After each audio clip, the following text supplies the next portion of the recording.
a todos. Continuamos con Patios Contados. Hoy, como dijimos, es un día que lo dedicamos al teatro.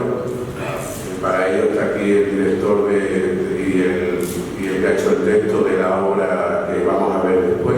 Lo que pasa es que queríamos también que pudierais disfrutar de la exposición de Antonio Gómez y, sobre todo, por dar a conocer los premiados del primer concurso literario. Entonces, por eso hoy quisimos que se hiciera aquí, en el conventual. Bueno, se supone que aquí estamos más fresquitos, vale, con aire, y bueno, y la idea es que hoy disfrutemos del teatro. Lo primero que vamos a hacer, porque Marino tiene prisa porque tiene que montar todo desde los actores, vamos a presentarlo a él y él nos va a contar un poco su trayectoria, un poco de qué va la obra de teatro que vamos a ver, y después pasaremos al resto de actividades. Quiero presentarlo, él es Marino González Montero, nació en Almaraz en 1963, es licenciado en Filología Inglesa por la Universidad de Extremadura y actualmente imparte clases en el Instituto de Enseñanza Secundaria. Desde el año 2000 ha colaborado en la dirección de casi 20 espectáculos teatrales. Durante los años 89 y 2004 ha colaborado en el aula de teatro del Instituto de Enseñanza Secundaria Santa Eulalia de Mérida y actualmente dirige el aula de teatro de profesores Clipio Teatro del mismo centro. Como escritor ha publicado 12 libros y ha realizado adaptaciones teatrales de 8 textos clásicos de Plauto y Terencio. Es fundador y codirector de la editorial de la Luna Libros y de la compañía teatral de la Luna Teatro, que es la compañía que hoy nos va a representar la obra Santa Rosa. Es fundador y codirector de la revista de creación La Luna de Mérida, de la colección de poesía Luna de Poniente, de la colección de libros de relatos Luna de Poniente.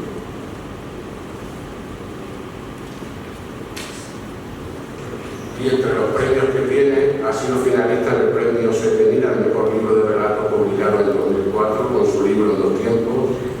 Ha sido primer premio de la cuarta edición de los premios Joven Emprendedor Europeo, que organiza la Dirección General de Juventud de Extremadura dentro del programa europeo de la categoría de Empresas en Expansión, y premio de fomento de la lectura en Extremadura que concede la Consejería de Cultura en su modalidad de mejor iniciativa empresarial relacionada con el libro y el fomento de la lectura en Extremadura, realizado por libreros y editores, como todos vosotros. Marino González. Bueno, muchas gracias. Buenas tardes a todos y a todas.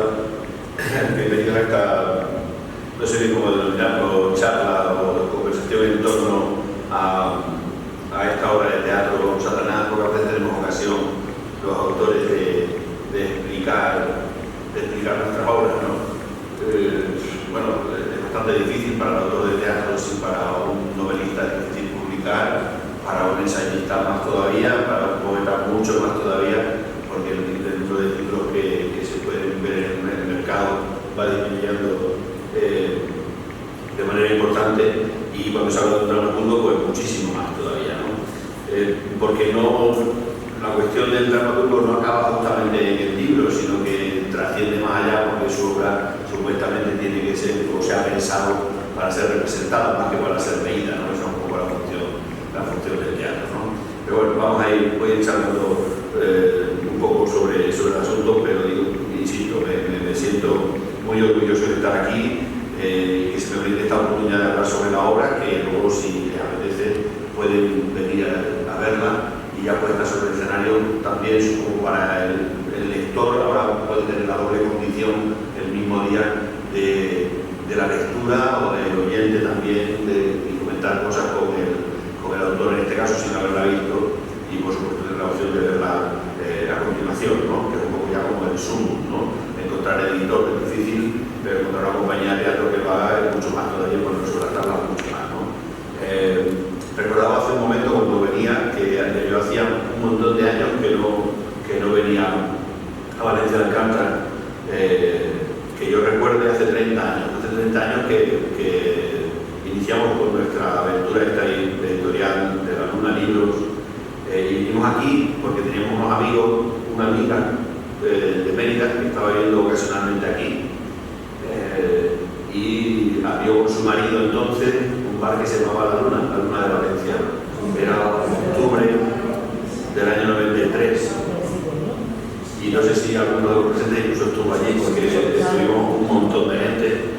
Recuerdo que después fuimos a ver los jóvenes por la noche, nos invitaron a cenar, nos trataron estupendamente. Fuimos al bar para hacer la presentación.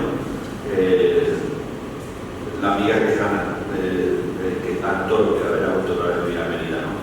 Y sé además el tiempo por eso, porque fue el mismo otoño en el que sacamos la revista, era el número 1, y nos dijeron, bueno, tenemos una librería que se llama La Luna de Valencia, que pues no se hable más. Allí vamos a presentarla y repartimos, recuerdo, un montón de ejemplares. Recuerdo también esa noche conocí a un dramaturgo, entonces desconocido para mí, que creo que era aquí, me parece que se llamaba Fernando Beltrán, no sé si me equivoco, me parece que era Fernando Beltrán. Me dijo que era de aquí y que tenía una o 2 obras publicadas o algo así. Esa noche también lo conocí, después publicó algo con la editora y con la Diputación de Cáceres, de Badajoz, ¿no? Ahora recupero retomo una amiga que para mí ya lo era antes, ¿no? Martina, porque es hermana de uno de mis mejores amigos, llevamos también 30 años trabajando juntos, ¿no? Y yo he oído hablar muchísimo de ella se supongo también de mí, pero no nos conocíamos físicamente, ¿no? Y me dice que Ana, mi mujer que ahora con los actores, nosotros teníamos, antes de fundar la compañía, para poder diversificar un poco, pensamos que esa revista que empezó a editarse entonces, publicamos algunos textos, no necesariamente teatrales, ¿no? Sino que eran casi siempre dedicados a un monográfico, ¿no? Pues a autores que se daban en los institutos, ¿no? Los clásicos, ¿no? Hicimos el Quijote, la Celestina, el Lazarillo, pero también dedicados a Cervantes o Quevedo, García Lorca, Juan Ramón. Hicimos un montón de ellos, creo que un total de 11 montajes.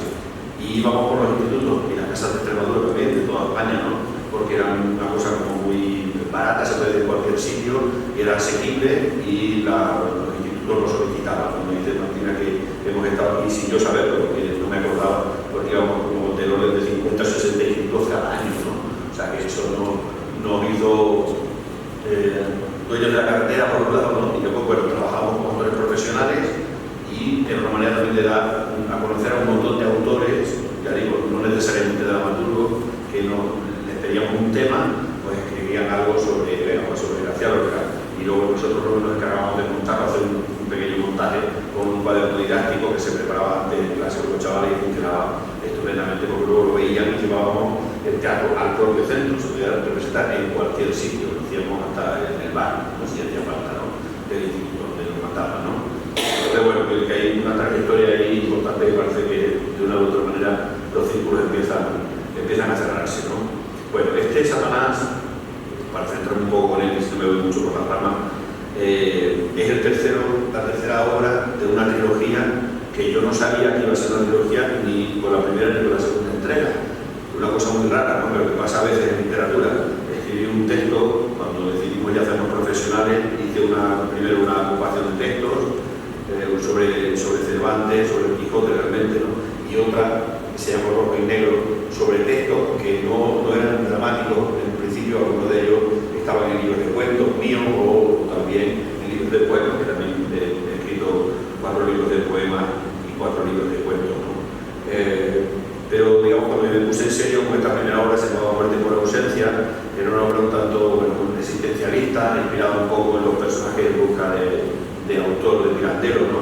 Aparecen siempre 3 personajes en escena que no saben, no se conocen entre sí, tienen algo en común, ¿no? Y una especie de thriller psicológico que se va descubriendo poco a poco quién es cada uno, ¿no? Lo que tienen en común es una persona que les ha convocado allí para poner un poco situación, ¿no? Y van ellos mismos sacando información el uno del otro para descubrir quién era esa persona que les ha convocado, que supuestamente estaba muerta. Esa persona sabía, según se va sabiendo, mucho más de ellos de lo que ellos probablemente conocían, ¿no? De eso se trataba. La segunda entrega también tenía con la primera, que eran 3 personajes, que eran Laberinto, anatomía del presente, ¿no? Donde también 3 personajes se dan un lugar, se encuentran en un sitio cerrado, en este caso una iglesia abandonada, que fue en un principio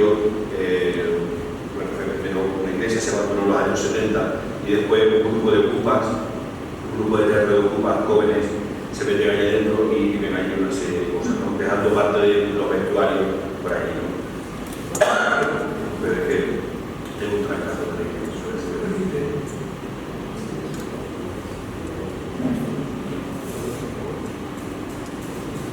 Vale, vamos a ver.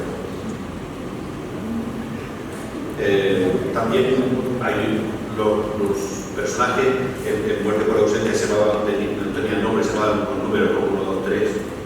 Aquí es el hombre, la mujer sin nombre, el tercer personaje, que es un personaje onírico, que es una diosa que está allí viviendo en la iglesia, esperando que alguien entre, ¿no? Estos dos personajes entran cada semana, pero en días distintos, y entonces no se conocen, pero por una razón se encuentran el mismo día. Y del mismo modo, esta diosa, la diosa de la fortuna, empieza a sacarles, a sonsacarles la verdad que traen escondidas, ¿no? Que es terrible, ¿no? Y explica la razón por la que están ahí. Vuelve otra vez a ser, en cierto modo, un drama psicológico, donde se plantea una serie de preguntas, se hace una serie de preguntas sobre la existencia del hombre, y la no existencia o el inicio de la desaparición de los credos, de las religiones, de los dioses, llámense como se llamen, ¿no? Entonces esta diosa es como si fuese una enviada de los dioses, como digo, de cualquier religión, que viene como una enviada a convencerles a ellos dos, como si fuesen los últimos representantes de nuestra civilización, diciendo que, a ver, no pueden dejar de creer, porque si ellos dejan de creer en los dioses, ya se pone sobre la mesa que es una especie de invención humana. En el momento en que dejen de creer en los dioses, a ellas sí que acaba el trabajo, porque un poco dicho así lógicamente, viene a convencerles de lo contrario, ¿no? No es más que otra excusa para presentar un tema que es muy, muy serio, pero con cierta jocosidad en algún momento, para hacerlo más digerible, ¿no? Y por eso está también la idea de que son sacando cosas. Él es un juez que ha tenido un problema con un reo. Ella, la mujer, es la madre de un hombre que es un asesino y un violador, que estuvo en la cárcel y que al salir justamente le sacaron por una beneficio penitenciario, volvió a cometer el mismo delito. Inspirado un poco, lo recordarán en el 2019, esta niña de 22 años, maestra en Huelva, casi en el límite con Badajoz, de un asesino que había salido de la cárcel, llevaba 7 o 8 días, y con tan mala suerte que la gente se alquiló una casa en una aldea justo enfrente de donde vivían, ¿no? Y la violó y la asesinó, ¿no? Volviendo a repetir un poco aquello, ¿no? La madre está inspirada en la madre. Yo recuerdo cuando vi al padre, ¿no? No el padre, la madre, pero sí recuerdo cuando vi al padre, ¿no? Que pedía justicia, y pedía justicia en el sentido de que quería que encerrara en el suelo y quería que lo mataran, además, ¿no? Supongo que ante las imágenes de linchamiento de todo el pueblo, ¿no? Que era horrible, ¿no? Recuerdo cuando estaba escribiendo eso que me decían, es muy enrevesado eso que estás haciendo, porque el juez, el hombre que está allí, resulta que acaba siendo el juez que sacó a ese hombre, ¿no? Pero nada más que con la ley en la mano, únicamente aplicó la ley y llevaba 3/4 de condena cumplidos, buen comportamiento, pues si hay un abogado que se encargue de ello, a la calle, ¿no? Con tan mala suerte para él que a quien viola y mata es a su propia hija, ¿no? Esta es un poco la idea. Cuando me preguntaban a mi mujer que esto era muy enrevesado, que era el argumento, entre comillas, ¿no? de la obra, en esos días nos encontramos también con algo que era todavía mucho más complicado que lo del asesino de Huelva, ¿no? Y es alguien que llevaba igual 3/4 de su condena, asesino, violador, exactamente igual. Y hay una chica que acaba de terminar la carrera y pasa con mucha frecuencia, parece ser, como yo estoy investigando, que se declaran bueno, para sus tesis doctorales y tal, cogen casos reales y se ponen en contacto con los reos, ¿vale? No sé por qué, pero ejerce una atracción como las luces estas a los mosquitos, ¿no? Y se enamoró del hombre este y consiguió sacarlo de la cárcel el primer día de sacarlo, la mató y la mató, ¿no? Entonces, bueno, digamos que eso era un poco, entre comillas, la excusa con lo terrible que puede parecer pero habla sobre poner sobre la mesa una civilización que va de capa caída, ¿no? Deshumanizada completamente, ¿no? Y entonces este personaje de la diosa Tetis está continuamente diciéndole eso, ¿no? Que se están deshumanizando y que de seguir así vamos a acabar con nosotros mismos y no tardando demasiado, ¿no? Según eso, y cuando llega, presento esa obra, que también se estrenó, tuvo 2 años por ahí rodando, la crítica es la que se encarga en 2 ocasiones, en prensa escrita, alabar las 2 obras diciendo que forman parte de una trilogía, pues los elementos son comunes, entre 3 personas, la temática parecida, aunque no tenía nada que ver una con la otra, pero bueno, ¿no? Y que para cuando la tercera, y eso es lo que me incita a escribir sin saber lo que iba a hacer en ese momento, ¿no?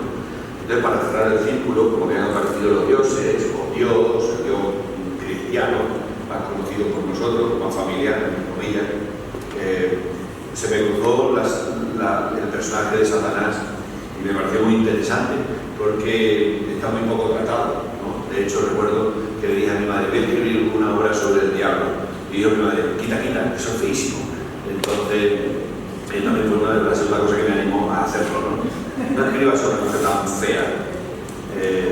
Cuando mi madre dice eso, a mí me parece doblemente atractivo, ¿no? Entonces, bueno, pensé igual en que recibiera un tratamiento de humanización y se encontrara también con otras 2 personas. Entonces, bueno, ahora la diferencia con los otros casos era que recuperamos un personaje del que todo el mundo sabe cosas, aunque no se quiere hablar, ¿no? Curioso como Dios se ha representado iconográficamente, no los musulmanes, que no sabemos cómo tiene la cara el Dios de los musulmanes, ¿no? Y el del profeta hay alguna cosita, pero nada, ¿no? Nadie sabe la cara que tiene Alá. Pero sí todo el mundo tiene un montón de representaciones del Dios de los cristianos, ¿no? Y de los judíos, de múltiples formas, ¿no?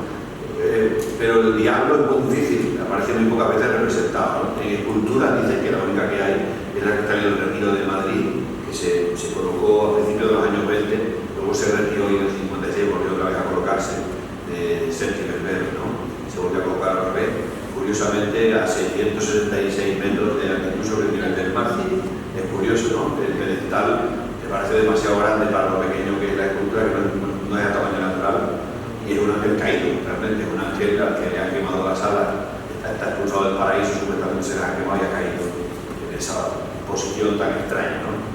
Entonces me interesaba mucho que, igual que el papel ese de la diosa Fortuna en el laberinto, pues aquí apareciese un satancito, como lo llamaban una vez, ¿no? Pobrecito, del que los hombres también se empiezan ya a reír, algo que desde pequeño nos habían metido tanto miedo, ¿no? Con el diablo, el demonio, pensar que Dios solamente tiene un nombre, Dios, ¿no? Si hablamos de la cultura cristiana, Dios o su hijo, que también es Dios, pero el diablo tiene un montón de nombres, ¿no? Y un montón de gente que trabaja para él, como Belcebú, ¿no? Lucifer, y sacado de muchas culturas, ¿no? Curioso algunos de los nombres, ¿no? Lucifer, el que produce la luz, ¿no? Es lo que significa Lucifer, ¿no? Fer, el que hace, que construye, ¿no? Que construye la luz.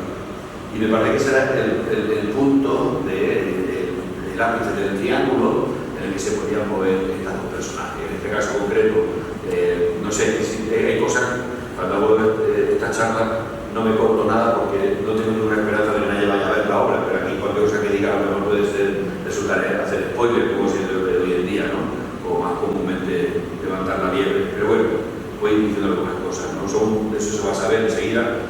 El hombre y la mujer son unos recién casados, ¿vale? Que están de luna de miel y se encuentran con este personaje aquí, ¿no? Bueno, voy a hablar entonces más sobre la historia, más sobre el argumento de la obra, que a mí entiendo que hay que hacerlo, porque quien va a ver una obra de teatro también se tiene que entretener, entre comillas, ¿no? Pero hay un mensaje subyacente mucho más importante, que tenía que ser, ahora ya sí, obligado a que sea la tercera parte de una trilogía, en el mismo sentido que la otra, ¿no? Pero intentando poner al menos, no soluciones, pero sí otro tipo de preguntas encima de la mesa, ¿no? Que fuese una vuelta de tuerca, ¿vale? El laberinto, bueno, el lenguaje de mi dramaturgia siempre es bastante poético, siempre lo es, porque es una convención. Escribir teatro no es lo mismo que escribir poesía, ni lo mismo que escribir novela. Pero la gente que escribe teatro hoy en día, y por eso nuestra compañía reivindica esta forma de hacerlo, se parece mucho más a un guión de televisión o a un guión de una serie o incluso de una película. Pero es que no es lo mismo, no es lo mismo escribir un guión de una película que de una serie que de la televisión. Estamos educados de otra manera. O sea, en la televisión, en una serie, nadie diría qué bueno que viniste. Nadie diría eso, porque nadie habla así. Pero sí, está bien una telenovela, a lo mejor sí habla así.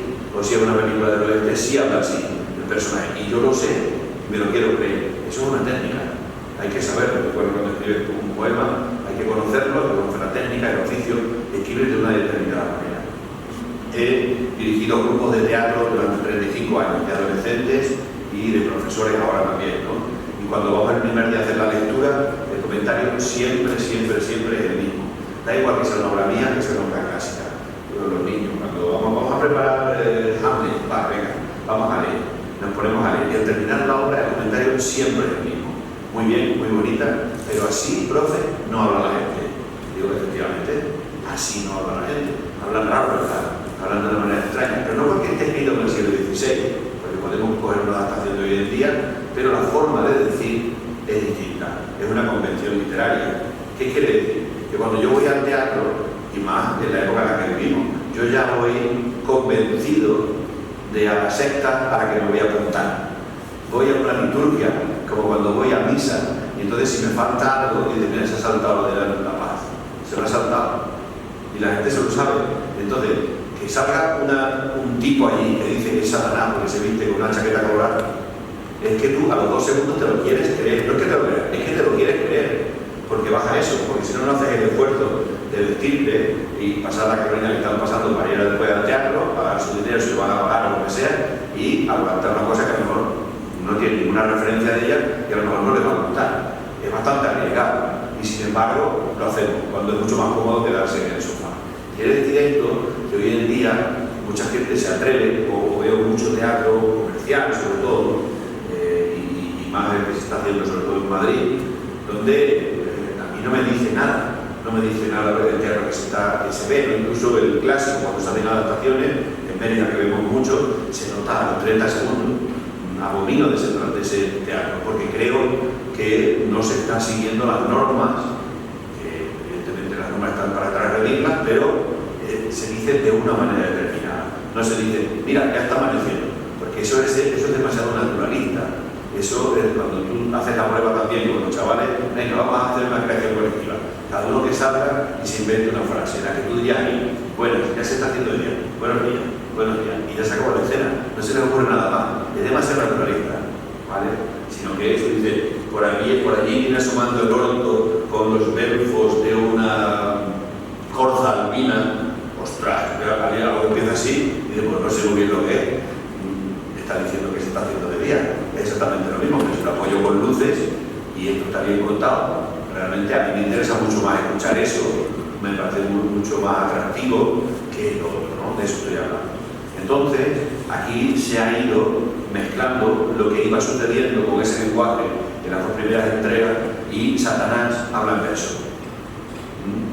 Y puede decir, madre mía, en verso. Bueno, la creación literaria per se consiste, literaria o de cualquier tipo, la creación artística, digámoslo así, ¿no? Para incluir la pintura o la arquitectura o lo que sea, retomar la tradición, aprender todo lo que pueda de ella, llegar a dominarlo y luego, si es que te sale, aportar un granito de arena y expresar en tu propio lenguaje y crear algo nuevo para la posteridad. No es más que eso, ¿vale? Por eso, evidentemente, no hablar con sonetos encadenados ni con rima consonante, eso está claro. Porque el público de hoy en día no está preparado para eso, salvo que tú digas, no, que yo quiero ir a ver La venganza de Don Mendoz, pues muy bien, vale, ahí ves el verso ripiado y ya sabes lo que vas a ver.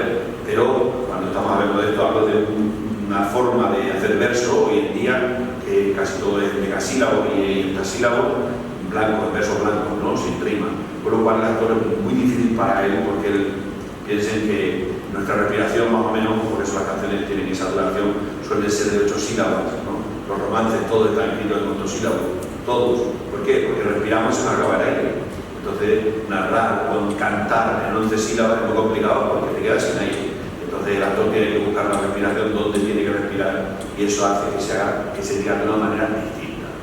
Voy a leer alguna cosa para explicar lo que estoy explicando, porque si no, a lo mejor suena demasiado abstracto. Sale Satanás, ¿vale? Y como también tenemos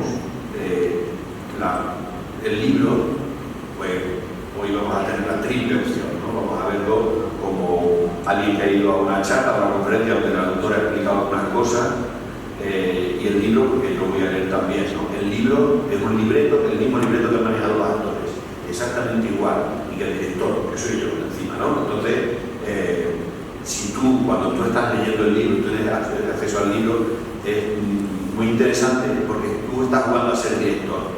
Delante de cada una de las frases pone cómo se tiene que decir esa frase. De tal manera que tú juegas a dirigirlo y te haces tu propia composición de la obra, ¿vale? Igual que cuando lees un libro y hablas con el autor muchas veces dice, pues yo no he pensado eso, que te está diciendo, ¿vale? Porque cuando tú eres un narrador, todos somos narradores, y desde el nacimiento, y cuando aunque nos leamos una cosa de otra persona, nosotros nos creamos la historia en nuestra propia cabeza, ¿vale? Ocurre, si tienes nietos, tú cuentas un cuento y mañana te vuelve te exige que le cuentes el mismo, pero no el mismo cuento con el mismo título, sino que no, como te saltes un detalle, él o ella ya se lo sabe de memoria y dice, no, aquí te falta esto, ¿vale? Con lo cual lo que está haciendo es hacer lo suyo, ¿vale? Bueno, entonces digo, para recrear la escena primera, para los que no vayan. Y me parece que hay que cuidar, como autor también, las notas a pie de página. Esta es la primera y la más larga, claro. Las demás intentan explicar qué es lo que va a suceder en la escena y recrear el ambiente. Ya como sucede en la novela con la descripción, ¿no? Diciendo cómo es el paisaje, ¿no? Bueno, del oscuro total va surgiendo el rumor, al principio muy lejano, pero muy nítido, de las olas del mar. Suena también a lo lejos el retumbar de algunos truenos que anuncian la llegada de una tormenta. Empieza a sonar la lluvia que de pronto se convierte en aguacero de verano. Los relámpagos, ahora justo encima del escenario, lo iluminan como un parpadeo de azules, blancos y negros. Esa luz desconcertante deja ver sobre la escena 5 columnas de distintos tamaños, quizá alguna perdida en el suelo, que componen la triste imagen de lo que fue un teatro griego, hoy en un deplorable estado de conservación. El ruido de la lluvia va cesando y dejando paso al de las olas del mar, y a una música que seguirá sonando muy tenuemente durante el parlamento de Satanás. Satanás, que empezará en oscuro total durante los 4 o 5 primeros versos, irá descalzo, llevará puesto un pantalón rojo bermellón y una camiseta de blanco del mismo color. Los zapatos, la camisa y la chaqueta, todo a juego, visten a la columna más alta, a la izquierda, como si de un galán de noche se tratara. La luz irá apareciendo poco a poco, entre amarillenta y anaranjada, se diría que sucia, como una fotografía del propio poema. En adelante, incluso en los oscuros totales, siempre habrá un foco con filtro rojo intenso, iluminando la columna más alta de la izquierda. Satanás comenzará hablando muy despacio para ir poco a poco, increciendo, dirigiéndose al público a derecha e izquierda del patio de butacas. Empieza a hablar Satanás.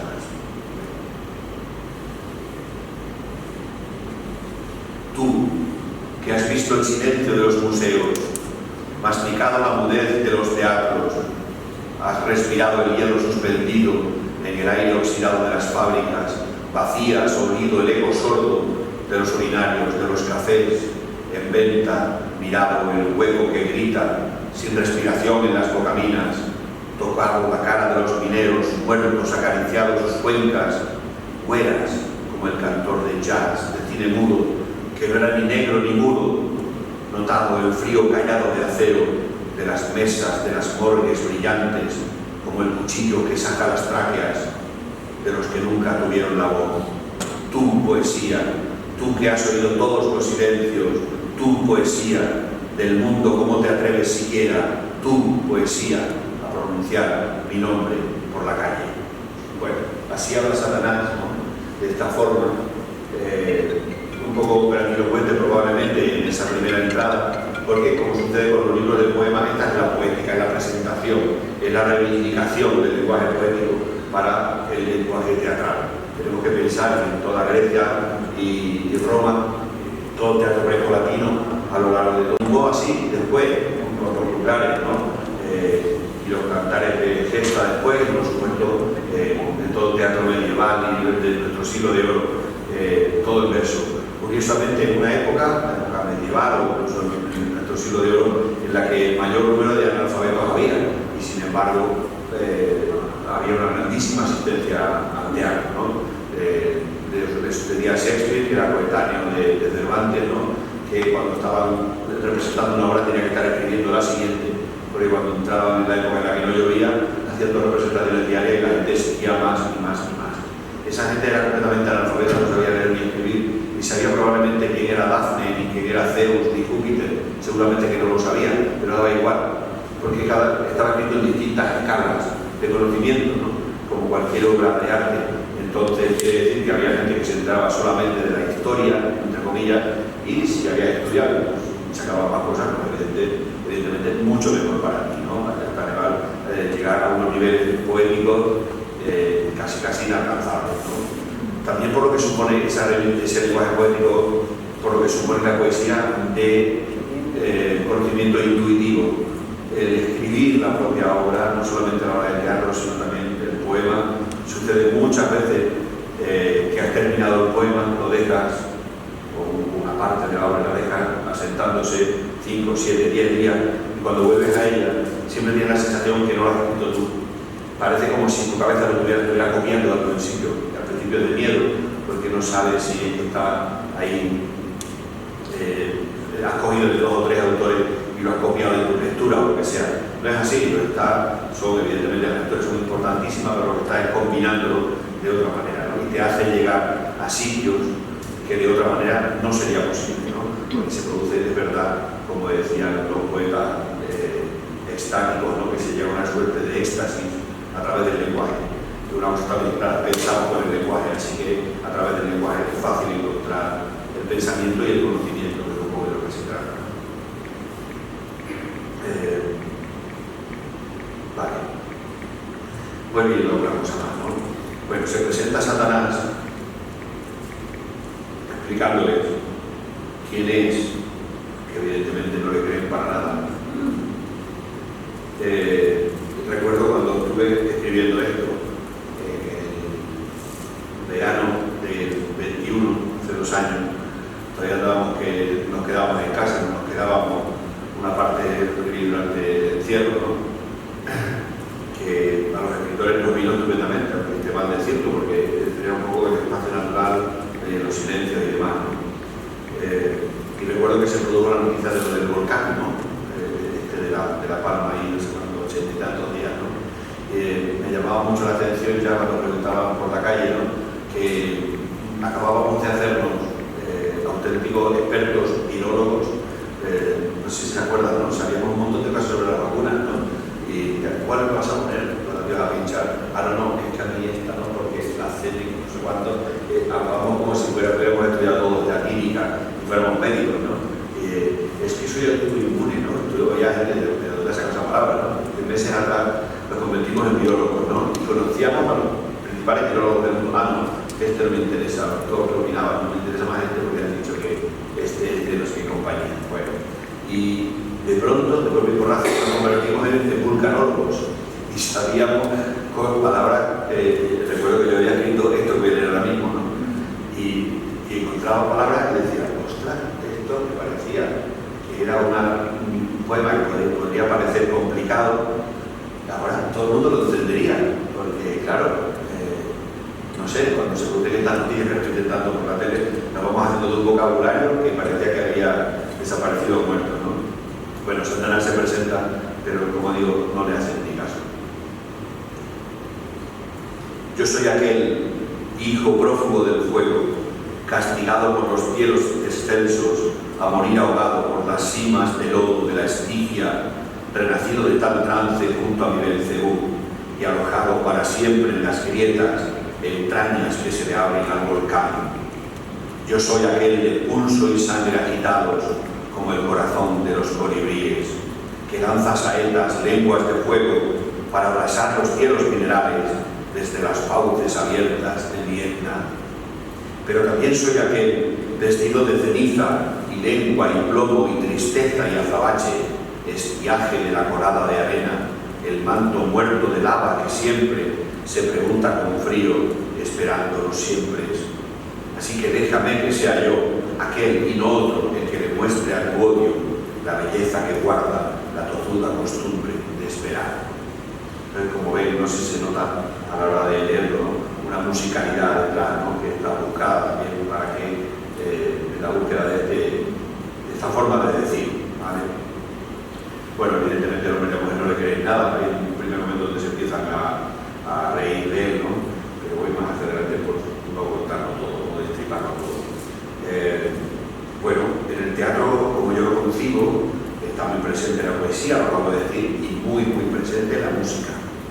En el teatro latino, el teatro clásico también se hacía, y el primer teatro que se hace después de Roma, en los inicios que se hacía en las puertas de las iglesias, o lo hacían los populares, se hacía acompañado de instrumentos, se hacía con canciones, porque ese teatro primero popular era mucho más digerible, entre comillas, ¿no? La canción parece que si somos animales narradores, somos animales musicales, ¿no? Rápidamente uno se imagina un fuego de alguien que está viviendo en una cueva troglodita, ¿no?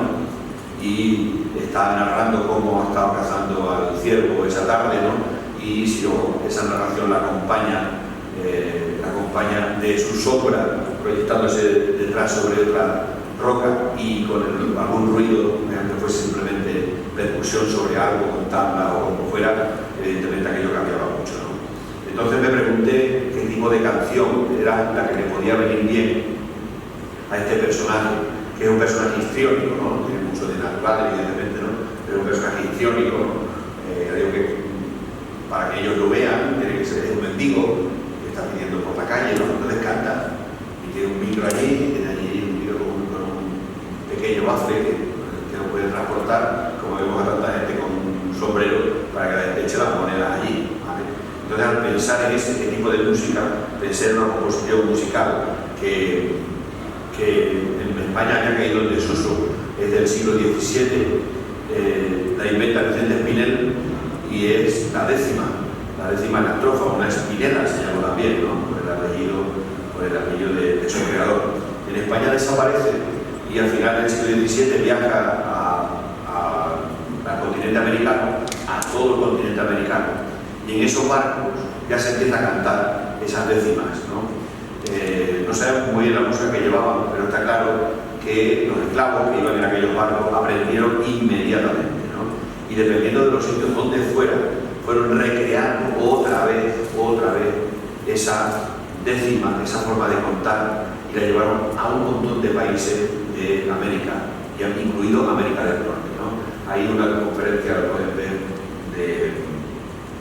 no recuerdo cómo se llama el músico, le dieron un Oscar hace poco, es argentino, pero está afincado en España, Jorge Andrés. Hay una conferencia donde él explica muy bien esto y va a hacer un recorrido por todas las músicas desde el norte de América hasta el sur. Y como bien dice él, en todos los países hay un intento de apropiación de esa espinela, pero cuando la analizas siempre son iguales. Tiene una composición endiablada porque tiene que tener, son 10 versos y van saltando, tienen 11, 8 y 7, 11, 8 y 7, ¿no? Y luego van rimando, no es primero con el tercero, el primero con el segundo, no, van saltando y luego te encuentras en la rima que el quinto verso es así, ¿no? Pero es muy cerrado, tiene como dos variantes nada más, ¿no? Cada uno de los países resulta que eso ha ido evolucionando y lo reivindica como propio. Y él explica muy bien, ¿no? Que están, por ejemplo, los repentistas, se llaman así, repentistas porque cantan de repente improvisando, ¿no? Cubanos y también en México, que lo hacen con mucha facilidad, ¿no? Más hacia abajo es una milonga y cuando lo cogen los argentinos lo convierten en tango, pero es exactamente lo mismo, es la misma estrofa, exactamente igual, ¿no? E incluso habla del jazz que llevan los judíos al principio del siglo XX a Manhattan, y eso da lugar también a muchas de las composiciones de jazz que están hechas con esta milonga, ¿no? Él dice que lo ha vuelto a encontrar en los carnavales de Cádiz, porque todavía hay gente que lo canta, y cuando han traído repentistas de Cuba o o de México, que creían que habían descubierto las Américas ellos, y luego traían, pues, a ver si soy capaz, como hacen los raperos, igual, ¿no? A ver si soy capaz de hacer esto, ¿no? Pero los raperos es mucho más sencillo comparado con esto, ¿no? Y se ha encontrado con un viejo que decía, vamos, yo sé hacer eso, ¿cómo vas a saber? Sí, yo sé hacerlo, ¿no? Y resulta que no se había perdido que estaba ahí, ¿no? Entonces canta, escribe una milonga, Pinela décima, como queráis, que dice de un par de estrofas, ¿no? A veces de ti depende que me llames Satanás, piensa que no está de más, si sabe lo que se aprende. Al que crea que me ofende, si me llamas Samael, respondo por Azazel, si demonio o Belcebú, que yo no soy Burulú, a mí me llamas Luzbel. Los tiempos están cambiando, la gente ya no se para, tan solo corre y dispara, nadie ve la que está liando.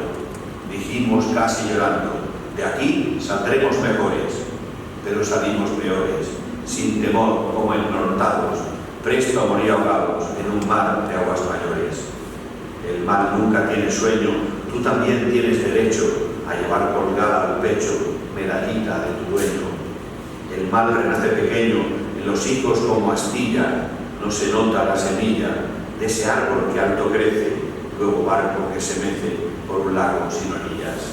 Repite, a veces de ti depende que me llames Satanás, piensa que no está de más, se sabe lo que se aprende. Al que crea que me ofende, si me llamas Samael, respondo por Azazel, si demonio o Belcebú, que yo no soy Burulú, a mí me llamas Luzbel. Bueno, quiero leer un poco la forma de hablar del hombre o por lo menos del hombre, ¿no? El hombre y la mujer, para que, siendo ellos personajes naturalistas, porque el otro es un histrión, ¿no? Bueno, que habla en versos, se lo puedo perdonar, es un dios o un personaje que no real, ¿no? Creado por nuestras mentes, por la literatura de todos los tiempos. Ahí está, un personaje muy feo, como dice mi madre, y bueno, habla así. Pero ¿cómo hablan las personas normales cuando están arriba en el teatro? Pues como yo decía antes, de una manera especial, porque así no habla la gente, como decían mis alumnos, ¿no? Nosotros, como decía antes, cuando vamos al teatro, ya vamos convencidos, todos sabemos que detrás de esas cortinas hay tres personas, tres actores escondidos por la cara pintada. Ya lo sabemos, pero yo no quiero creer, quiero que suba que vayan, no que encienda las luces, que las apaguen, como cuando vas al cine y quieres que se apaguen las luces y no hay las palomitas ni el ruido de las mismas. Ese ritmo, ¿no? Que no es lo mismo que la televisión, pero es otra cosa, ¿no? Bueno, vale, un trocito que es un poquito más largo cuando habla el hombre. Cuando habla el hombre le está diciendo a Satanás que le empieza a contar su verdad. Lo que está haciendo Satanás conoce la verdad de los ojos perfectamente. ¿Vale? Lo que no saben ellos dos, que están casados, están recién casados, se quieren mucho aparentemente, pero claro, él es Satanás, él lo sabe todo. Entonces saben que algo les ocurrió cuando eran más jóvenes, tuvieron un encuentro del que no se acuerdan. Y ese encuentro está clavado como una espina en el corazón del hombre, y él no sabe por qué, y él lo que se está encargando es de rascarle la espinita para que intente sacar otra vez eso que tiene ahí dentro, ¿no? Y habla de cuando le conoce. Entonces claro, dice, pero no me cuentes eso, porque eso no me interesa, ¿no? Quiero que me cuentes la verdad con mayúscula, ¿no? Y es a lo que se refiere que cuando piensa que la ha conocido es en la facultad, cuando llega a la facultad. Me interesa este texto porque habla o intenta reflejar un tiempo que corresponde con el tiempo de mi generación, la primera generación, y ya hablo de Extremadura, ¿no? En masa, quiero decir, que va a la universidad, son porcentajes amplísimos, ¿no? Frente a una generación anterior, la de nuestros padres, que no tuvieron la ocasión de estudiar y que nuestros padres entienden perfectamente, y eso es muy loable, porque hay una cantidad de analfabetos grandísima en esa generación también, que el estudio y la universidad es la única forma de poder desclasarse, de poder salir de esa clase que ha sido asignada por nacimiento y que era inamovible en los 5.000 años anteriores. Y hablo de Extremadura porque eso se produce en los años 80, cuando en Madrid o en otros sitios se produce en los 50 o los 60, porque anteriormente solamente estudiaba quien tenía dinero para poder permitírselo. Pero ahora, con el primer sistema de becas, cuando entra la democracia y demás, ¿no? hay un aluvión de gente que se va a la universidad. Y eso supone después un cambio importantísimo. Esta generación que se le llamó X, tan rara, ¿no? Pero parece que estaba como perdida, porque como la que es posterior a la del 68, ¿no? Que parece que no tenía ningunos intereses. Es muy curioso porque también en masa, al salir de la universidad, decide romper con la estrategia anterior, que era irse a Francia, Alemania o a Madrid, donde fuera, porque no les quedaba otra alternativa, y quedarse con sus conocimientos a recrear una nueva tierra, a ver si era posible, ¿no? Ponerse a trabajar desde aquí, ¿no? Esta era un poco la idea. De eso habla este hombre. Bueno, habla el hombre, estaba como Satanás. Me enamoré nada más verla en clase, aunque me dio la impresión de que la conocía de toda la vida. Todo era nuevo aquellos días. La ciudad, la universidad, los amigos, las conversaciones sin fin, la música, un descubrimiento cada día, el cine por fin, los libros infinitos, comprar ahora tú el periódico, tomar todos los cafés del mundo, vivir sin rendir cuentas a los padres, un pasado viejo con un presente aún por descubrir. Bajabas a la facultad con la brisa del aire colándose por los oídos y explotando en las sienes de felicidad. Y luego ella, cuando la escuché hablar en un debate, supe que jamás podría sacármela de la cabeza. Brillante, mordaz, dulce, agresiva, tigre y papel. De facción dura, tras aquel pelo que conjugaba todos los rojos, pero diosa eslava en los pronunciados pómulos, etaira griega al morderse los labios, Salomé en las caderas. Al principio costó mucho acercarse, como hacen los árboles que se elevan al cielo y tienen sus copas muy cercanas, pero no llegan a tocarse para evitar la abrasión de hojas y ramas. La timidez de los árboles se llama. Me parecía a mí que jamás rozaría aquella copa, que era tarea imposible, no que bajase de aquel pedestal donde yo la había subido, sino que simplemente dirigiera su mirada al cruce con la mía. Entonces, como es otra manera de decir distinta, ¿no? También, ¿no? No sé cómo habla el tiempo, ¿no? Pero no se puede ver así para los que mañana, ¿no? Un texto más. Bueno, no voy a contar a qué se dedican, hay que verlo, porque si no se acaba el spoiler, y la razón real por la que Satanás está ahí. ¿Qué es lo que les va a pedir? Les va a dedicar a una cosa, ¿no? Y vais a intentar convencerles. Este es el key de la cuestión de la obra, que como digo, como es el fin de una trilogía, sigue siendo una obra existencialista, poniendo por delante la existencia del ser humano por encima de todo lo demás, ¿no? Bueno, Satanás, aunque he dicho al principio que es un personaje muy poco tratado, no solamente, bueno, la literatura algo más, claro, que se presta, ¿no? Pero supongo que quizás hasta los románticos del siglo XIX, donde se pone de moda la novela gótica, realmente no había aparecido. El mal es que hablar de él es como invocarlo, ¿no? Casi como pecado, casi siquiera pensar en él. Y por eso siempre, cuando se ha representado, es un personaje plano, ¿no? Plano, sin apajes, simplemente el malo, representa el mal y ya está, ¿no? Está ahí, ¿no? Aquí empieza a mostrar un montón de caras. Y luego una cosa muy interesante, que eso también es propio ya del teatro moderno, digamos, ¿no? Y es que, a diferencia de lo que sucede en el teatro clásico, el personaje va evolucionando psicológicamente a lo largo de la obra. Cuando en el teatro clásico, no solamente que no evolucionara, sino que los personajes no tenían cara, porque salían con una máscara. De tal modo que cuando salían eran arquetípicos.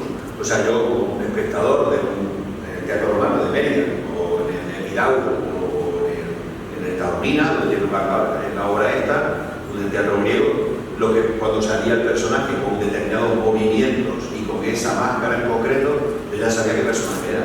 Y se tenía que comportar de determinada manera, y hablar de determinada manera, bailar de determinada manera, y tocar la flauta y la percusión que tocaba el pandero de determinada manera.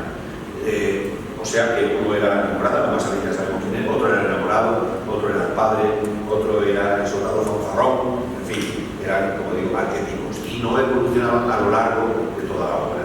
La evolución de los personajes se produce no en el teatro, sino que se produce en la novela, y de la primera de la que se puede hablar, ya no solamente en español, sino en el universal, es Lazarillo de Tormes. Es una de las razones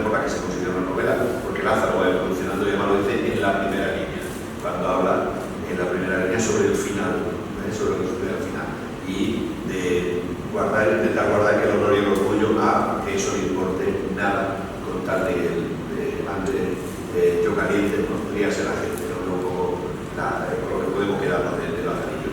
Y es que Satanás, de tanto estar con los humanos, resulta que empieza a perder algunas de las cosas que él tenía como personaje real. Entonces va humanizándose un poco, ¿no? Entonces dice, es que no quiero leer demasiado.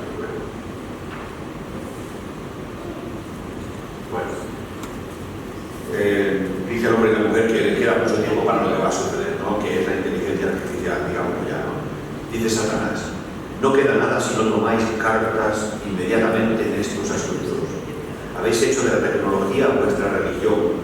Ahora sois los nuevos filósofos que quieren jugar a ser Dios, pero no reparáis en que ya lo erais antes y no me miréis de ese modo. Altamira, las pirámides, este mismo teatro, las lenguas, los libros, vosotros sois los auténticos dioses, creando de la nada, de la piedra, sois magos de la palabra, podéis dar vida o arrebatársela a los mismos dioses o incluso a mí. No me miréis de ese modo, escuchad, el pecado, lo mismo que el infierno, no es un lugar, es un estado de la mente. Nos jugamos la existencia, la vida, la civilización, la muerte, la belleza, la palabra, el mal y la poesía. Y hasta aquí puedo leer. Muchas gracias por escuchar.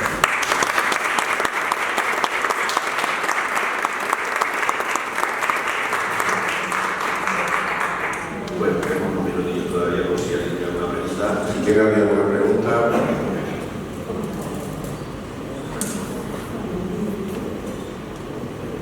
Bueno, pues despedimos a Marino González Montero. Muchas gracias por tu presencia, por estar aquí con nosotros, y espero que nos hayas convencido para ir a las 9 a ver Satanás y a ver todos los entresijos de la ciudad de Puerto.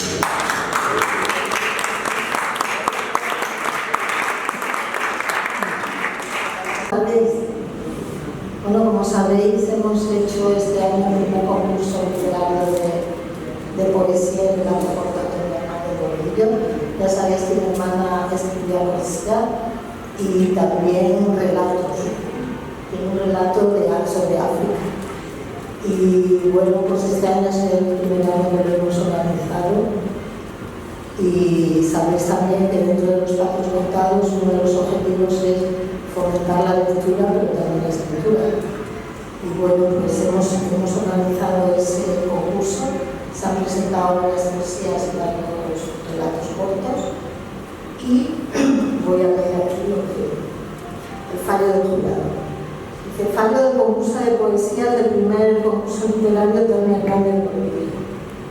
De conformidad con lo establecido en las bases del primer concurso literario de Antonio Hernández Gordillo, apartado poesía en Valencia de Alcántara, se constituyó el jurado compuesto por los siguientes miembros: don Javier López Iniesta, don Isidoro Bermejo Castro, de doña Fina Hernández Gordillo. Tras la valoración por cada uno de los miembros del jurado, se establece un único premio consistente en diploma acreditativo y vale de 100 euros en libros de la librería Carioca de Valencia de Alcántara. El primer premio, que ha sacado 9 puntos, o sea, la máxima puntuación. ¿Por qué no puedo detenerme por la muerte? La autora, Clara Rodríguez Cervera, en Valencia de Alcántara, la sección. Bueno, buenas tardes, pues voy a hacer una aclaración. El poema tiene una cita inicial que dice: porque no puedo detenerme por la muerte, en homenaje a mi gran amor, Emily Dickinson. Emily Dickinson fue una poeta norteamericana de principios del siglo XIX, una mujer hiper discreta, que escribía en una mesita pequeña, que tiene unos poemas intimistas sobre el amor, sobre la muerte. Una poesía, es como el símbolo de la poesía íntima, retratada, oculta. Bueno, y el poema dice así: cerca de ti, muerte mía, no me asustas, me das vida, fuerte, silenciosa, a la espera del cisne negro y de su primer y último canto. En el carruaje que se desliza por el álgido lago, evaporando el tiempo, paseas tú, blanca, pura, armónica, me proteges. Tardas en llegar y nunca plenamente acabas de hacerlo. Yo aguardo tu momento a la medianoche. Soy tuya. Sé que estás tras la puerta y en la cruda impunidad de la casa, o del campo, o del bosque, o del mar impetuoso, no importa de dónde, porque siempre a la medianoche la abro y te veo. Mi corazón recobra el aliento que el día me roba. Elegante, me tiendes la mano, subo al carruaje, comienza la música solo para mí, para nosotras. Cantan los cisnes negros. Delicioso concierto final. ¿Cuándo no me devolverás? Oh, muerte, muerte, me gritas calma y tiempo. Un largo camino que no quiero. Oh, muerte, tampoco quiero pretendientes. ¿Cómo le grito a esta vida que eres tú, mi única prometida? Oh, muerte, ya estoy casada contigo.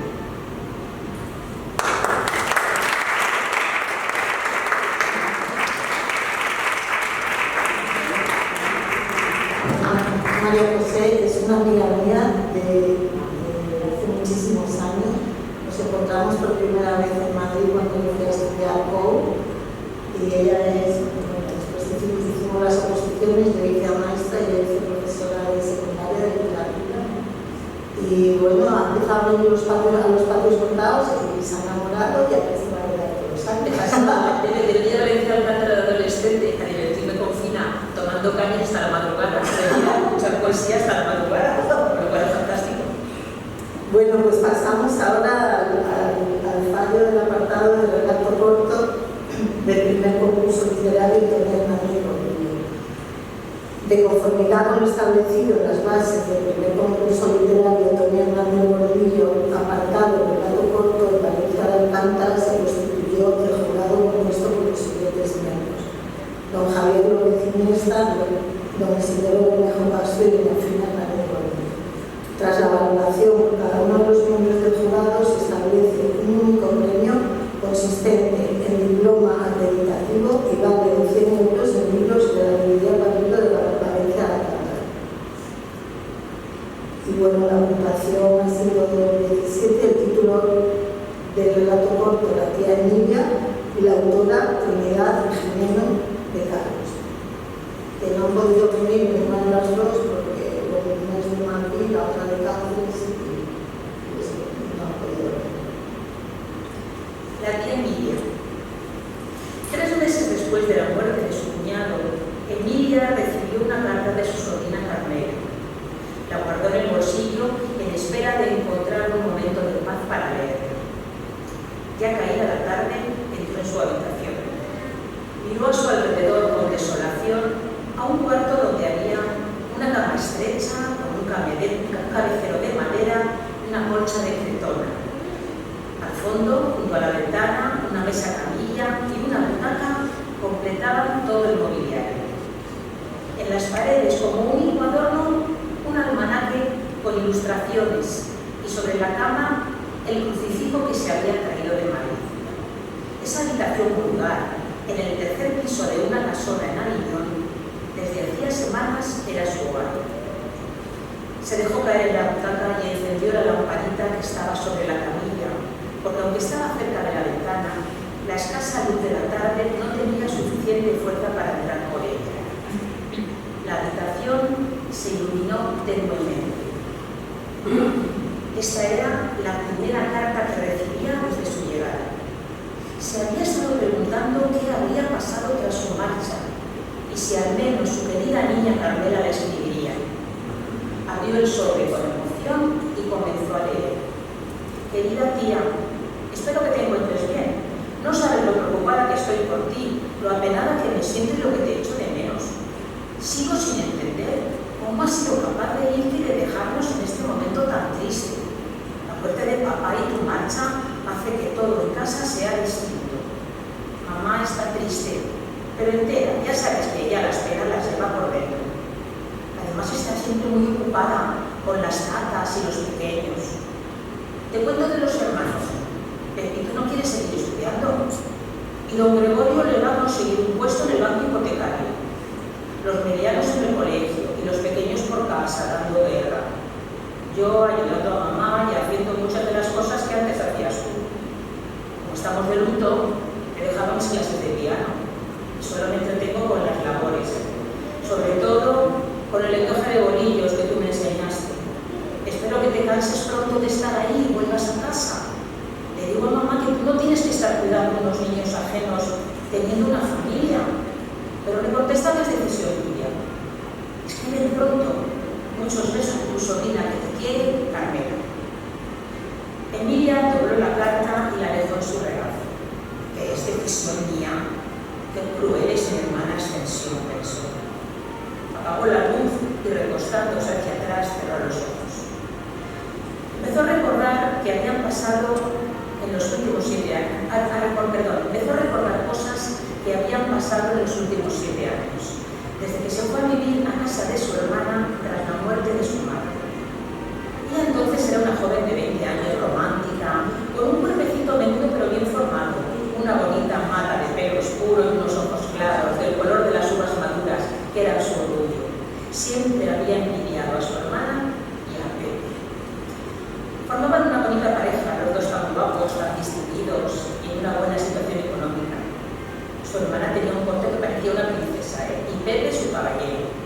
La barba le daba un aspecto serio, pero tenía mucho sentido del humor y era muy cariñoso. Había una escena que durante todos estos días en Francia volvía una y otra vez a su mente. La tarde, que nada más volver de la última misa gregoriana por Pepe, su hermana le dijo, mientras dejaba los guantes y el misal sobre la cómoda del vestido: pasemos a tu cuarto. Quiero hablar contigo. Le dio un vuelco al corazón, aunque llevaba ya días preparada pensando qué es lo que iba a pasar con su hermano. Entraron al dormitorio. Esa sí que era una habitación bonita. Tenía los muebles de caoba de sus padres. Había hecho estrechar una cama un poco para que tuvieran las 2 mesillas de noche, la cómoda, el pequeño tresillo estilo isabelino y un velador. Ella había decorado la habitación, había confeccionado la colcha de ganchillo y los visillos de las ventanas con tiras bordadas. El Cristo de marfil que había traído su abuelo de Filipinas encima del cabecero, 2 marcos de plata sobre la cómoda con las fotos de sus padres. Emilia se acercó al espejo dándole la espalda a su hermana mientras se quitaba el velo. ¿Qué quieres?, le preguntó. Ascensión contestó con voz firme: quiero que te vayas lo más pronto posible de esta casa. Emilia se dio la vuelta y con los ojos abiertos por la sorpresa la miró alelada. ¿Pero por qué? ¿A dónde voy allí? Yo no tengo otra casa que esta. Del por qué no pienso hablar. No lo he hecho antes y no lo voy a hacer ahora, contestó con una mirada gélida. ¿A dónde? Lo puedes elegir. Ascensión estaba en medio de la habitación, estática, con las 2 manos enlazadas delante del cuerpo. Emilia la recordaba muy bien. Seguía con el velo puesto, vestida de negro. A sus 42 años su cuerpo era el de una matrona. Grandes pechos, grandes caderas, el pelo recogido en un moño bajo, dejaba ver unas mejillas redondetas. Había perdido su sonrisa y parte de su belleza se había ido mientras paría 10 hijos y sufría la muerte de 2 de ellos. Juanito, de 2 días, y Fermín, con 2 meses. He pedido consejo al padre Pedro y él piensa que te puedes ganar muy bien la vida de institutriz en Francia. Hablas bien francés, sabes tocar el piano, pintar, toda clase de labores. Ya he hablado con las hermanitas de San Germain para que te busquen una buena casa. Esta es una solución, pero tú puedes elegir cualquier otra. Emilia sintió que la cólera la invadía, que le ardía la cara. Se mordió el labio inferior para que no se notara que le temblaba. Nunca pensó que su hermana tomara una decisión así. Si no me quiero ir, ¿me vas a echar? Sí, contestó con frialdad, dándose media vuelta a salir de la habitación. ¿Y qué le vas a decir a tus hijos?, musitó con angustia. Ascensión, ya con la puerta entreabierta, se volvió para decirle con displicencia: creo que tú sabrás encontrar una mentira creíble. Lo dejo de tu mano. Emilia abrió los ojos y comprobó que la densa oscuridad oscuridad había logrado atravesar los cristales y se encontraba entre sombras. Con desgana comenzó a desnudarse. Fue dejando su ropa doblada en la butaca y tras ponerse un camisón se metió entre las sábanas. Había sido muy feliz en casa de Ascensión. Los niños le encantaban y podía echar una mano en su educación. Cuando los sacaba de paseo o jugaba con ellos, le gustaba fantasear con que eran sus propios hijos. También acostumbraba a quedarse con Pepe a solas por la noche. Él leía el periódico y ella le acompañaba haciendo una labor. Normalmente Ascensión se acostaba pronto, bien porque tenía que dar de mamar al bebé de turno, o bien porque su embarazo le hacía sentirse muy cansada después de la cena. En esos momentos, ella, Emilia, vivía la ilusión de ser la mujer de Pepe. Comentaban lo que habían pasado durante el día, las ocurrencias de los críos, las noticias del periódico.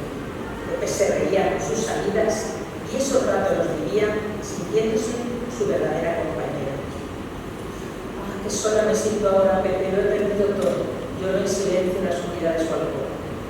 Empezaba a ver claro lo que aquella noche, la primera en la que su cuñado entró en su habitación, no intuyó. Había comenzado una historia que le había llevado hasta el abandono en el que se encontraba ahora. En esos días pensaba que él la necesitaba, ya que Ascensión solo tenía tiempo para la casa y los niños. Empezó a darse cuenta, mientras seguía llorando en la cama, de que tendría que mantenerse callada para siempre, que ni siquiera su querida niña Carmela la perdonaría. No olvidaba cómo había comenzado todo. Fue la noche del 22 de enero, hacía 3 años. Se había acostado temprano, pues tenía un ligero constipado y le dolía la cabeza. No sabía cuánto tiempo llevaba medio dormida cuando oyó entreabrir la puerta y vio el perfil de Pepe en el contraluz.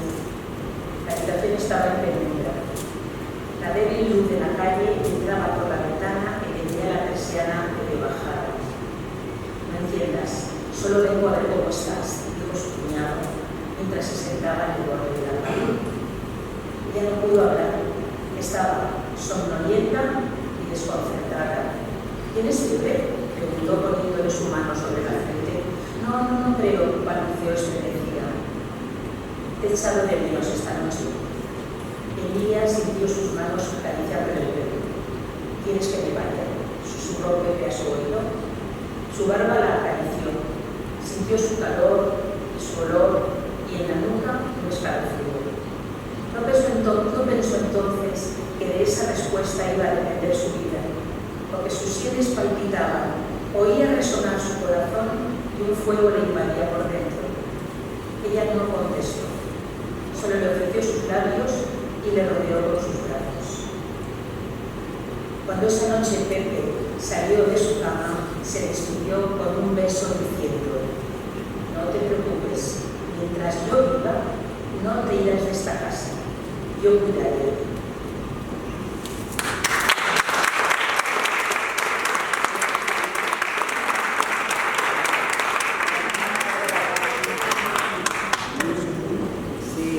Bueno, pues nada, espero que os haya gustado la poesía y el relato corto.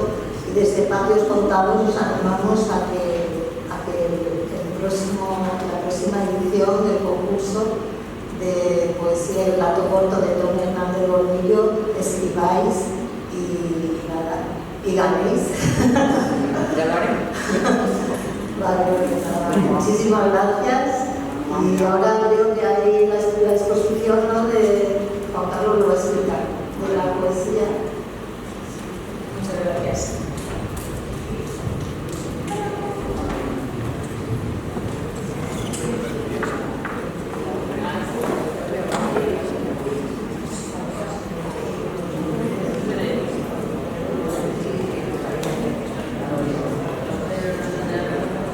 Bueno, como a las 9 tenemos el teatro, os voy a explicar un poco porque la nueva poesía, la poesía experimental, a lo mejor es difícil para todos, ¿no? Y lo que hemos querido es ver un poco, transmitir un poco qué se está haciendo en la poesía experimental, y en este caso a través de Antonio Gómez, que es un artista, nacido en Cuenca, pero que desde hace muchos años reside en Extremadura. Aquí, ya a partir de ahora, como he dicho, yo, para explicar bien lo que es la obra de Antonio Gómez, he encontrado una presentación de hace ya años que hizo Televisión Española en La Aventura del Saber, que realmente es donde un audiovisual donde explica exactamente qué es la poesía experimental. Y así no estamos dando un poco el tema texto, no lo podéis verlo, pero que tenéis libertad para verlo, para entender y para ir a la exposición, por el tema del tiempo, no de que queréis también ir al teatro. Simplemente comentaros un poco sobre Antonio Gómez, que nació en Cuenca, donde vivió con interés y entusiasmo la creación del Museo de Arte Abstracto, donde expuso por primera vez, donde publicó su primer libro y sin ninguna pretensión ajena a la satisfacción personal, la poesía se encuentra presente en todas sus actividades. Autodidacta y conocedor de sus limitaciones, asume los errores como parte importante de su formación. No volver a cometerlo es una lección que no olvida. La mayoría de sus trabajos experimentales los plantea espontáneamente, sin obedecer a objetivos o estrategias con un gran respeto a la tradición poética. Voy a poner el vídeo y creo que es la forma más fácil de entender un poco a Antonio Gómez.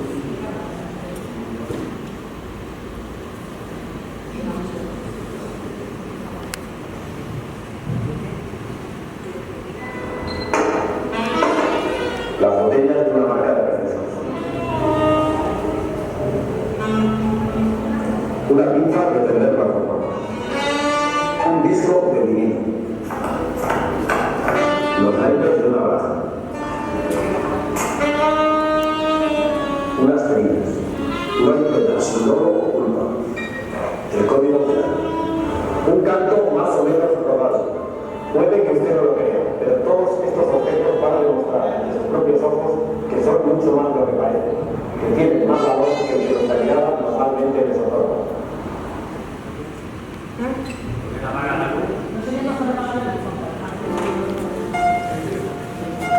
Se llama Antonio Gómez, es un creador y como tal se niega a creer que el mundo esté concluido, que todo esté definitivamente ordenado. No es pintor, ni escultor, ni diseñador, aunque pinta, esculpe y diseña. Es un poeta. No se extrañe, ya lo dijo Joan Brossa, la gente ve que los poetas solo escriben versos, pero pueden hacer otras cosas. Ahora que llevamos varios años leyendo poesía, estamos obligados también a mirarla, de frente, de golpe, sin contemplaciones, escribe el poeta y profesor Víctor Infantis. La nueva poesía descubre el lirismo de lo sencillo. Un objeto tan familiar como una pinza puede convertirse debidamente motivado en un poema antirracista. La raíz de eucalipto que está trabajando Antonio Gómez tarda un año en secarse. Es, pues, poesía con premeditación. Un pincel para pintar la tos. Un pincel para pintores acatarrados. Las sugerencias son múltiples. Haga la lectura que usted quiera.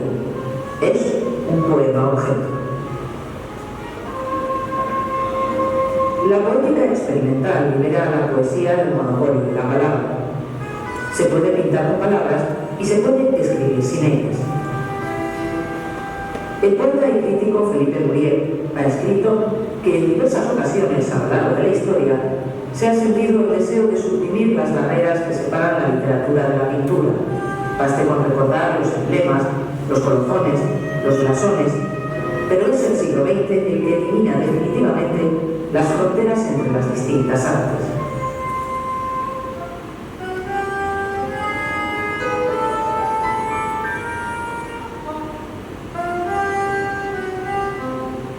Los creadores saben que son los terrenos fronterizos de transición y mestizaje los más propicios para la creación. Y en eso llegó Joan Brossa.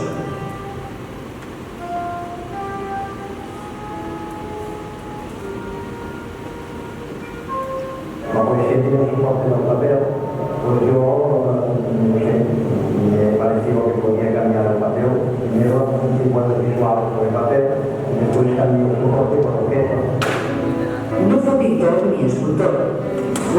poeta y mago. Brossa, el que dijo, el silencio es el original, las palabras son la copia. No, Lolita, yo quiero vivir sin ninguna crítica con el antiguo culto. Si se hacen unas conquistas y se obtienen unas ventajas que nos han permitido avanzar, no se deben abandonar, se han de aprovechar e incorporar. Por eso digo que la poesía actual de nuestro tiempo es la visual.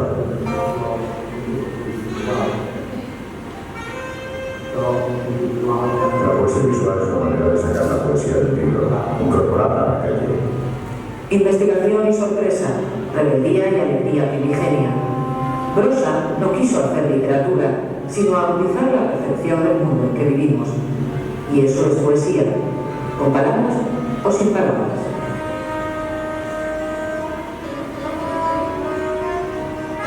Un día Antonio Gómez le oyó decir a Brossa que la vida es corta y el poema ha de ser abarcado en una sola mirada. La poesía ya no se circunscribe al terreno de la página ni al del signo lingüístico, sino que puede adoptar la forma de un objeto o de una secuencia de imágenes.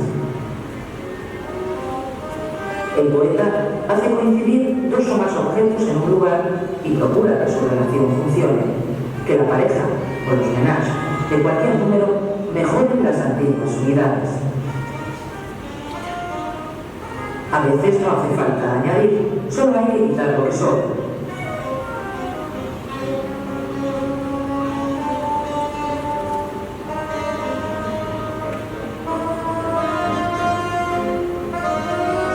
La poesía que se ha atrevido a saltar las barreras de la literatura requiere otra lectura y otro lector, una decodificación distinta. A mí me interesa dejar las obras un poco a medias, un poco ambiguas, para que darle participación al espectador, hacer un poco como si estuviera leyendo un texto, si estuviera leyendo un poema. Él, en un momento dado, es tan creador de estos poemas como lo mismo. Yo tengo esto de la literatura, entonces en mis primeras obras el texto está presente y todas ellas poco a poco lo voy eliminando y lo que hago es sugerir en todos ellos. Los objetos desprendidos de su finalidad práctica, situados en un contexto no habitual, se convierten en símbolos, en metáforas, en poemas. Los poetas experimentales, valga la redundancia, todo poeta es experimental, no cantan a la rosa, la hacen florecer en el poema. El objeto más sencillo, el más económico, el más inesperado, alcanzan muchas veces el lirismo más hondo. Me pesa ser hombre y no ser preso.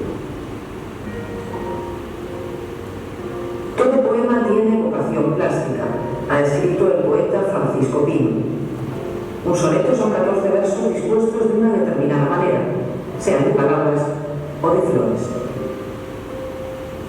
Muchos de los poemas de Antonio Gómez tienen a la propia escritura, al arte como tema. Esto pertenece a un libro colectivo de los primeros que publiqué y con el cual al cabo de los años pues no estaba muy de acuerdo con lo que había escrito en aquel momento. Entonces, para quitarlo del medio, se me ocurrió expresarlo y marcar este tratamiento. La poesía visual es crear con todo. Allí donde menos se espera, vuela el poema. Las últimas moscas de septiembre, después de la pandemia, y como grandes ejemplos de este siglo. La actualidad, la crítica y la reflexión sociológica aparecen en muchos de sus poemas. La imposición y la violencia es siempre la razón del poderoso. Y cuando los valores de gente no evolucionan, corren el riesgo de convertirse en arcaicos. Justamente el centro, como disparo de luz, la sensatez y la sabiduría del pueblo. La poesía visual nos obliga a remirar la realidad, a desencasillar los objetos. Los materiales sean cuales sean, pueden darse con un canto de los dientes, porque sus deseos de metamorfosis han sido entendidos, porque sus capacidades ocultas han sido descubiertas y aprovechadas. Poetas con técnicas de la fotografía, la escultura, la pintura, han sufrido el desprecio o el olvido de pintores, fotógrafos, escultores, poetas. ¿Qué hace falta para ser poeta visual?, se preguntaba Brossa, y él mismo se contestaba: talento, saber ver y constancia, voluntad y tenacidad para hacer frente e imponerse a las situaciones e incomprensiones más adversas.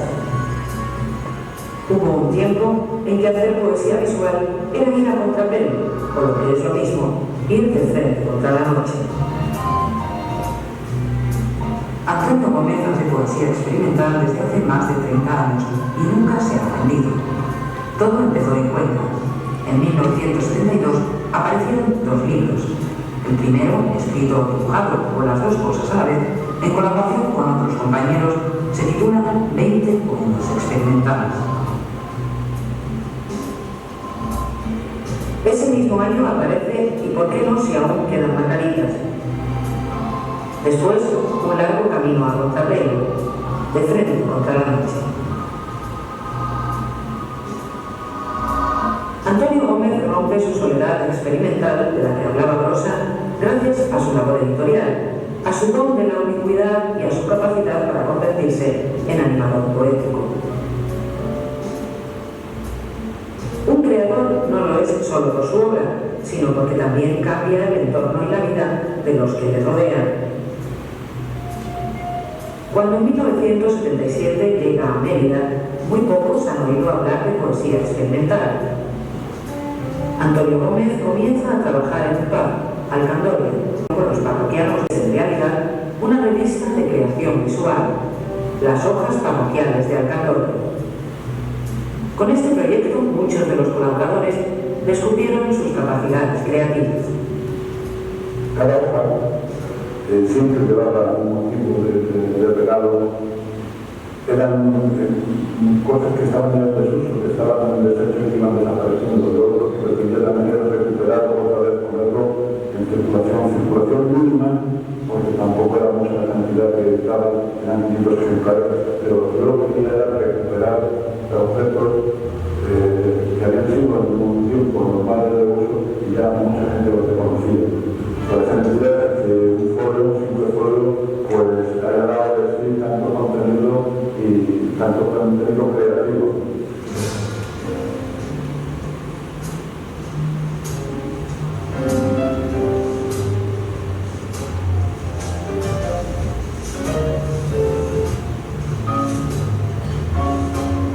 Antonio no puede quedarse quieto. Al acabar las hojas parroquiales de Alcandoria, y por petición de los propios parroquianos, pone en marcha otra publicación, Las 7 cajas del Arco Iris.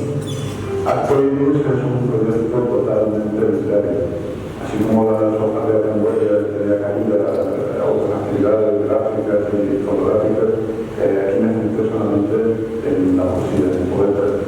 Arco Iris utilicé los 7 colores del Arco Iris.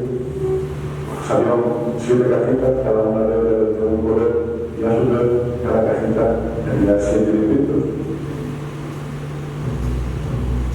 La Centena es el proyecto editorial más ambicioso de todos los que han promovido. Se trata de una colección de 100 libros que Antonio Gómez empezó a numerar al revés, desde el número 100 hasta el número 0, con la intención, que es una de sus normas de estilo, de que tuviera un fin anunciado. Un currículum de 1996 nos cuenta que Antonio Gómez, aparte de su labor editorial, ha colaborado con más de 80 revistas nacionales e internacionales, que ha elaborado más de 20 ponencias, que está presente en una decena de antologías de poesía experimental de todo el mundo y que ha enviado obra a más de 300 exposiciones de los 5 continentes. Tanta actividad sorprende. Hay quien afirma que Antonio Gómez ha sido visto a la vez en sitios diferentes y a muchos kilómetros de distancia. Si Brossa, además de poeta, tenía mucho de mago, Antonio Gómez tiene mucho de vivo.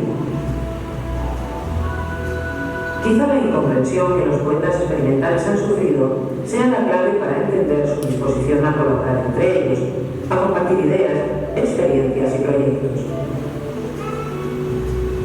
No es que quieran ser alternativos, sobre todo quieren ser.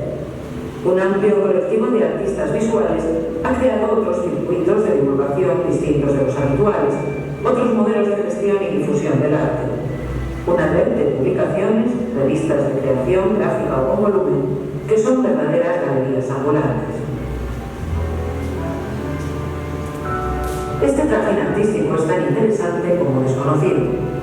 Miles de poetas y artistas participan en un continuo flujo creativo que utiliza tanto el correo tradicional como el electrónico. El apartado de correo de Antonio Gómez en Mérida es un lugar privilegiado para saber qué se cuece en el panorama creativo independiente, no solo español. Por correo recibe y envía colaboraciones para las revistas colectivas y otros proyectos editoriales. Un tabla de correo es una carpeta de obra gráfica en general, de líneas de calidad, de fotografía, de dibujo, grabado, cualquier manifestación en soporte digital. En este proyecto yo, digamos, ejerzo el intermediario. Y con esto llega a una serie de artistas y creadores que envían 20 originales de cada una de sus obras. Lo que claro es interpretarlas sin facilitar una carpeta a cada uno de los participantes.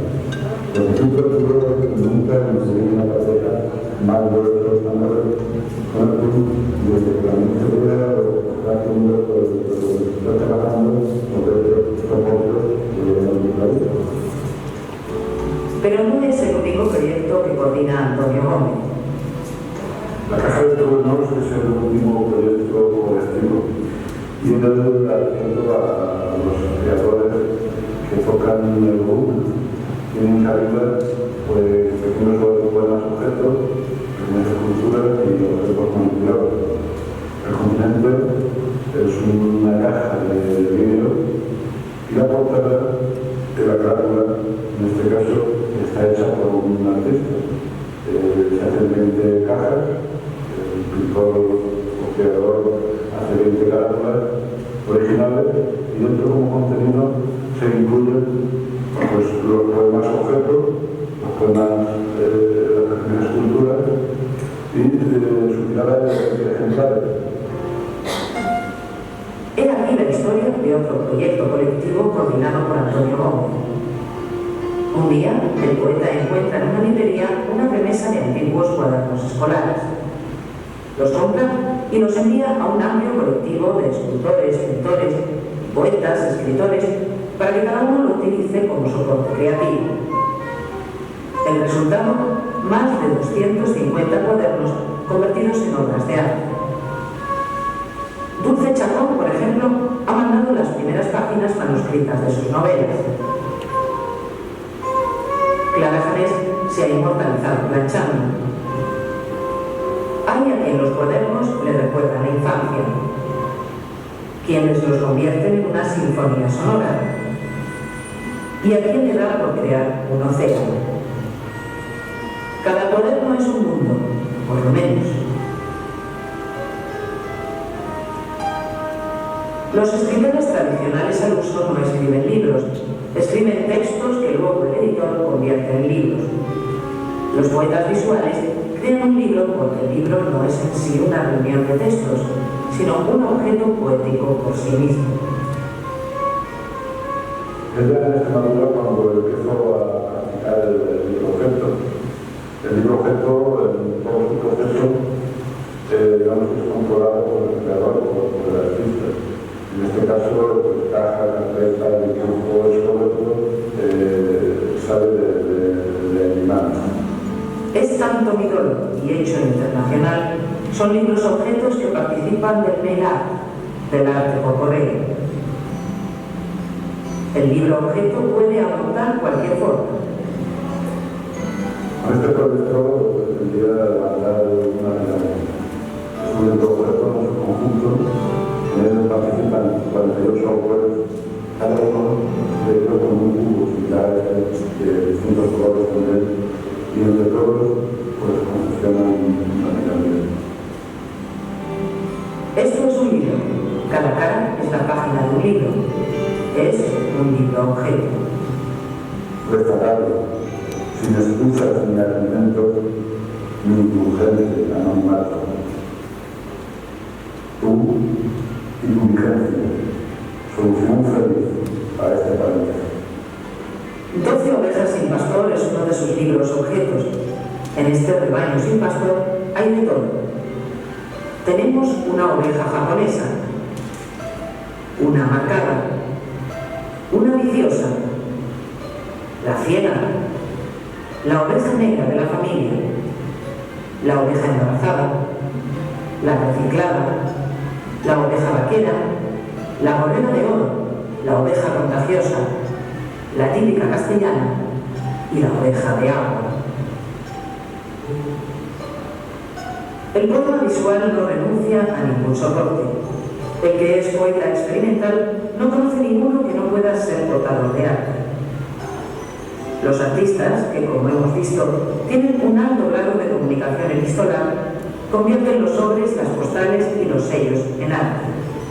Estamos hablando del mail art. Una caja de naranjas, una bolsa de papel, un trozo de madera, la cáscara de una castaña se convierten, para sorpresa, desconcierto, divertimento, placer, carteros, en sobres y creaciones artísticas. La creación de sellos es otra de las especialidades del mail art. Algunos de ellos han pasado por sellos oficiales al ser bendecidos por el tampón de una oficina de correos. Claro que hablando de tampones, El tampón como manifestación política de comunicación siempre se había utilizado la administración para normalizar y para legalizar documentos y de una manera comercial. Es desde hace unos 10 años cuando entra en el canal del mail art y se emplea de una manera artística. gomas de borrar, madera, caucho, cualquier material que se pueda trabajar con cuchilla y entintarlo puede ser considerado un tampón y, como tal, convertirlo en una pequeña obra de arte. El tampón es un soporte artístico con bastante predicamento en Japón, Estados Unidos y Canadá, lugares que editan sus propias revistas y donde, por supuesto, está presente Antonio Gómez. Antonio Gómez, lo hemos visto, lo seguimos viendo, es creador, es animador cultural y tiene que serlo, debido al intercambio que mantiene con otros artistas, coleccionista de arte. Esta triple función queda perfectamente ilustrada en su colección de ex-libris. El ex-libris, que en principio se utilizaba solamente para proclamar la pertenencia de un libro, se convierte en un vehículo de expresión artística. Las técnicas de reproducción suelen ser trabados en todas sus variantes. Antonio Gómez, que inició su camino de poeta experimental desde la literatura, no ha dejado de escribir y de editar una poesía, entre comillas, más convencional, más literaria. A veces las palabras nada significan. Cada ausencia, cada huella, cada cicatriz son un poema. Disfrazar la realidad hasta creerla. Aceptar sus trampas, sus silencios, sus lágrimas. Ignorar cerrojo, asumir espejos y espejismos. Visión de todos es perpetuar esta parodia. Ediciones, poemas visuales, poemas objetos, poemas fónicos, mail art, tampones, ex-libris. El caso es no dejar nunca las cosas en su sitio. Pero ¿es que las cosas solo tienen un sitio, una forma de ser y de estar? Lleva razón Víctor Infantis. Cuando Antonio Gómez nos enseña a ver las cosas como él las ve, ya nada puede ser igual que antes. A partir de ese instante, desconfías de cualquier objeto, de cualquier idea, de cualquier casualidad. Se te queda prendida en los ojos, para siempre, la imagen de un desconsuelo sin medida. porque lo que te ha mostrado te pega de lleno en lo que creías resuelto para siempre.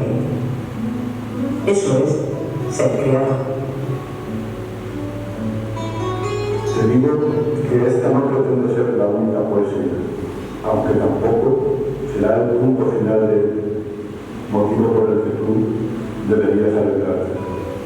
O sí, o no. O te vale o no te vale. Pero no razones.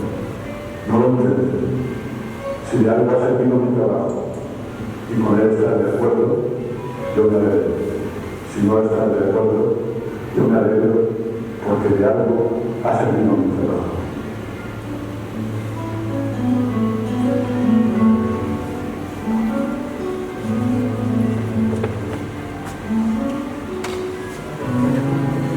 Espero que hayamos entendido un poco la obra de Antonio Gómez. Es difícil, pero bueno, esta es la poesía periodista que es arte, ¿no? Es arte visual, es arte contemporáneo y algunos lo ven como poesía. Y yo creo que si pasáis por la exposición, entenderéis un poco la exposición que nos ha dejado Fomento de la Cultura.